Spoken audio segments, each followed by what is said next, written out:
नमस्कार प्रिय साथियों, एसआर ग्रुप पैशन एजुकेशन में आप सभी का स्वागत है। तो मित्रों, आज बहुत सारी न्यूज़ आपके सामने रखी जाएंगी और वीडियो के अंत में कुछ महत्वपूर्ण प्रश्नों को शामिल किया गया है। देखिए, पहली तो न्यूज़ यही है कि कड़ाके की ठंड में कैसी ये परीक्षा। ड्रेस कोड का पालन जरूरी है इसमें। सर्दी में जैकेट, ब्लेजर, शॉल, मफलर पर पाबंदी रहेगी। प्रदेश के 11,27,659 अभ्यर्थी होंगे शामिल इसमें।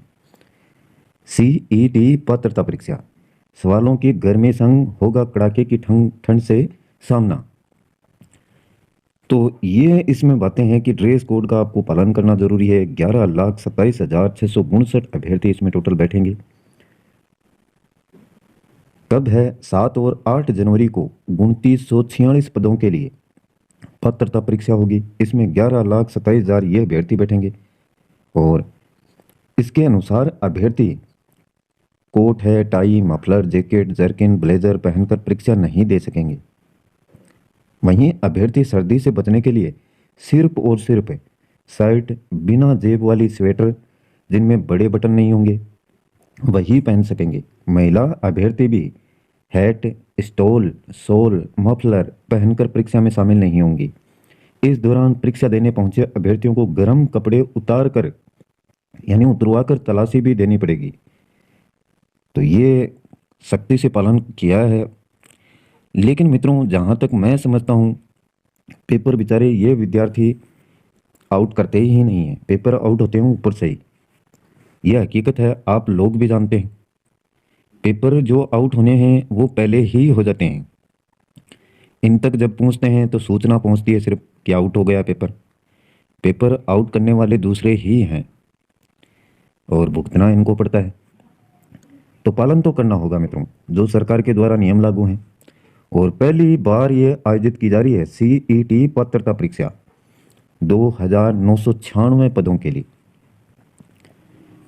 अब इसमें और देखिए कौन कौन सी खबरें हैं जिनको देख लेते हैं। विस्तारित नहीं देखेंगे, बस कुछ हेडिंग देख लेते हैं जिससे आपके ध्यान में रहे अभी क्या चल रहा है शिक्षा से जुड़ा हुआ। हॉस्पिटल केयर टेकर परीक्षा 2022 के लिए अभ्यर्थी कर सकेंगे ऑनलाइन संशोधन। आरपीएससी ने दिया 6 से 14 जनवरी तक का मौका। हॉस्पिटल केयर टेकर परीक्षा 2022 के अभ्यर्थी तो इनमें ऑनलाइन आवेदन संशोधन कर सकते हैं। और ये इंपॉर्टेंट है आपके लिए। देखिए, स्कूल व्याख्याता परीक्षा 2022 का परिणाम जारी करने की मांग की गई है। जल्द जारी करने की मांग की गई है। यह परीक्षा गत वर्ष अक्टूबर माह में आयोजित की गई थी। अब तक आयोग ने आंसर की भी जारी नहीं की है। यदि इस परीक्षा का अंतिम परिणाम रीट परीक्षा 2023 से पहले जारी हो जाता है तो 6,000 चयनित अभ्यर्थी रीट परीक्षा 2023 में शामिल नहीं होंगे। इसका लाभ अन्य 6,000 बेरोजगार युवाओं को होगा। इसलिए आयोग को जल्द परिणाम जारी करना चाहिए। ये जो चयनित हैं ये तो कम से कम हो जाएंगे अगर रिजल्ट पहले जारी हो जाएगा। नहीं तो ये भी फॉर्म अप्लाई करेंगे, फिर ये भी बैठेंगे। तो आप पर तो भार कहीं ना कहीं बढ़ेगा अगर रिजल्ट जारी नहीं होता तो। इसके अलावा देखिए, आरपीएससी के बाहर हल्ला बोल, राज्य सरकार के लिए सद्बुद्धि यज्ञ। पेपर लीक में एबीवीपी ने उठाई सीबीआई जांच की मांग। जो पेपर आउट हुआ था पिछले दिनों सेकंड ग्रेड का, उसके लिए। और वहां पर आरपीएससी के बाहर धारा 144 लागू है। तो ये खबर देख सकते हैं, भारी पुलिस बल तैनात, लगाई बैरिकेडिंग। सभी छोटी मोटी जो भी खबरें हैं शिक्षा जगत से जुड़ी हुई। 21 व 22 दिसंबर के भी पेपर हुए थे लीक। 75 डमी अभ्यर्थियों को दिलाई थी परीक्षा। 3 सरगना इसमें रिमांड पर हैं और 38 को भेजा गया है जेल। यूं कराए एक के बाद एक पेपर लीक। तो ये मानना है कि 21 और 22 दिसंबर को जो पेपर हुए थे वो भी लीक हैं। क्यों नहीं की परीक्षा निरस्त? रिमांड पर आरोपियों ने खुलासा किया कि 21 व 22 दिसंबर को हुए पेपर में क्रमशः 40 व 35 फर्जी परीक्षार्थी उदयपुर जिले में परीक्षा देकर गए हैं। इस तरह पूरे प्रदेश में अन्य जिलों में कितने अभ्यर्थियों ने डमी अभ्यर्थियों के रूप में परीक्षा दी है, इसका खुलासा अब तक नहीं हुआ है। और ऐसे में सरकार ने पेपर लीक होने के बावजूद भी परीक्षा को निरस्त क्यों नहीं किया, यह बड़ा सवाल है। सरकार इस बार घिरी हुई है मित्रों, और क्यों ना घेरेंगे इसको, क्योंकि पारदर्शिता से जो पेपर हैं होने चाहिए वो हुए नहीं। पारदर्शिता बिल्कुल खत्म कर दी गई है इन पेपरों में, और अब तो ओपनली सामने भी आ रहे हैं सभी। सारण व ढाका पर अब 25-25 हज़ार का इनाम रख दिया है। जो सरगना थे, मुख्य मास्टरमाइंड कह सकते हैं सेकंड ग्रेड के पेपर को आउट करने में, पहले 5-5 हज़ार रुपये का इनाम रखा गया था, अब 25-25 हज़ार कर दिया है बढ़ा करके, और अभी तक लापता है। VMU, देखिए हिंदी साहित्य पेपर लीक की सूचना से मचा हड़कंप। पेपर आउट ही हो रहे हैं, ऐसा कोई नहीं कहा कि ये पेपर तो कम से कम पारदर्शिता से हुआ है। वर्धमान महावीर खुला विश्वविद्यालय के BA द्वितीय वर्ष का हिंदी साहित्य का पेपर आउट होने की सूचना से कोटा में यूनिवर्सिटी में हड़कंप मच गया है। हर तरफ यही सूचना आ रही है मित्रों।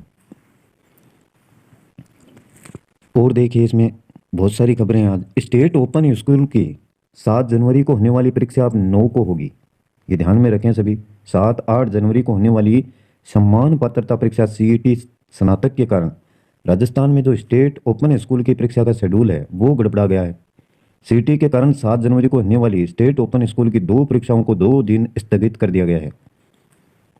अब ये परीक्षाएं 9 जनवरी को होंगी, तो ये याद रखें, आप ध्यान में रखें। 10वीं की हिंदी और 12वीं की कंप्यूटर विज्ञान की परीक्षा होनी थी। परीक्षा लेने वालों को परीक्षा का तनाव, ये देखिए ये नंबर हैं, इन पर बताएं कौन कर रहा है पेपर में गड़बड़ी। चयन बोर्ड, 10 जिलों में होगी परीक्षा, 23 जिलों में केंद्र नहीं है, सिर्फ 10 जिले दिए गए CET स्नातक स्तर की जो परीक्षा है उसके लिए। चयन बोर्ड कार्यालय में एक कंट्रोल रूम बनाया गया है। अगर किसी अभ्यर्थी के पास परीक्षा में गड़बड़ी फैलाने से जुड़ी, पेपर लीक से जुड़ी या डमी अभ्यर्थी बढ़ाने से जुड़ी सहित कोई अन्य जानकारी है तो इस नंबर पर सूचना दे सकता है ताकि आगे कार्रवाई की जा सके। ये हरि प्रसाद शर्मा अध्यक्ष हैं राजस्थान कर्मचारी चयन बोर्ड के, इन्होंने कहा है। तो ये नंबर देख सकते हैं आप, ये नंबर है 014127222521। आपको जरा सा भी ऐसा लगता है कि ये गड़बड़ी हो रही है यहाँ पर तो शिकायत करें। उस समय तो शिकायत कहाँ से करेंगे जब पेपर दे रहे हैं, लेकिन बाद में कर सकते हैं। और पदोन्नत 4,000 शिक्षकों को पोस्टिंग का इंतजार, DPC का अभी तक अनुमोदन नहीं। 3 महीने बाद 10वीं की बोर्ड परीक्षा है, कोर्स ही पूरा नहीं हुआ। सेकेंड ग्रेड के जो शिक्षक हैं उनके 20,000 पद खाली पड़े हैं अभी भी। 390 शिक्षक मिलेंगे बीकानेर मंडल को, तो पद खाली पड़े हैं। सेकंड ग्रेड के कोर्स अभी तक 10th का पूरा नहीं हुआ है। राजकुमार शर्मा जो संयुक्त निदेशक हैं बीकानेर मंडल के, उन्होंने क्या कहा देखिए, सेकंड ग्रेड शिक्षक पदों पर DPC हो चुकी है। RPSC से अनुमोदन आने के बाद काउंसलिंग के जरिए शिक्षकों को रिक्त पदों पर पोस्टिंग दी जाएगी। सरकारी स्कूलों में सेकंड ग्रेड शिक्षकों के 20,000 पद खाली हैं। नए शिक्षक इस शिक्षा सत्र में नहीं मिलेंगे। बोर्ड परीक्षा को देखते हुए राज्य सरकार को चाहिए कि DPC में चयनित जो 4,000 शिक्षक हैं उनको जल्द से जल्द पोस्टिंग दी जाए।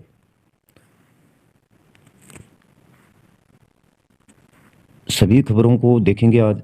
पात्रता को लेकर अभी तक कोई स्पष्टीकरण जारी नहीं है। JEE मेन के आवेदन 12 जनवरी तक लिए जाएंगे। JEE मेन,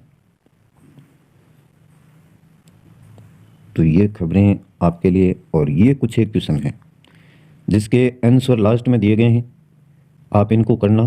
प्रत्येक क्वेश्चन को एग्जाम गाइड से संबंधित हैं, आंसर आपको बताए नहीं जाएंगे, आप स्वयं देखना। निम्न में से किस राज्य सरकार ने एशिया का पहला ड्रोन डिलीवरी हब लॉन्च किया है? गोवा, असम, मेघालय, उत्तराखंड। लास्ट में आंसर की दे रखी है इनकी, उनके अनुसार देखना। निम्न में से किस राज्य सरकार ने एशिया का पहला ड्रोन डिलीवरी हब लॉन्च किया है? किस राज्य ने भारत में पहला दिव्यांग विभाग स्थापित किया है? महाराष्ट्र, मध्य प्रदेश, कर्नाटक, गुजरात। हाल ही में नौसेना के पायलटों की पासिंग आउट परेड कहाँ हुई है? अमनूर, बेंगलुरु, चेन्नई, अराकोणम। तो ये क्वेश्चन सभी देखेंगे, इनके आंसर लास्ट में दिए हुए हैं। निम्न में से किसे नाबार्ड का अध्यक्ष बनाया गया है? अरुण सिंह, साजी केवी, विमल शाह, कमलकांत वर्मा।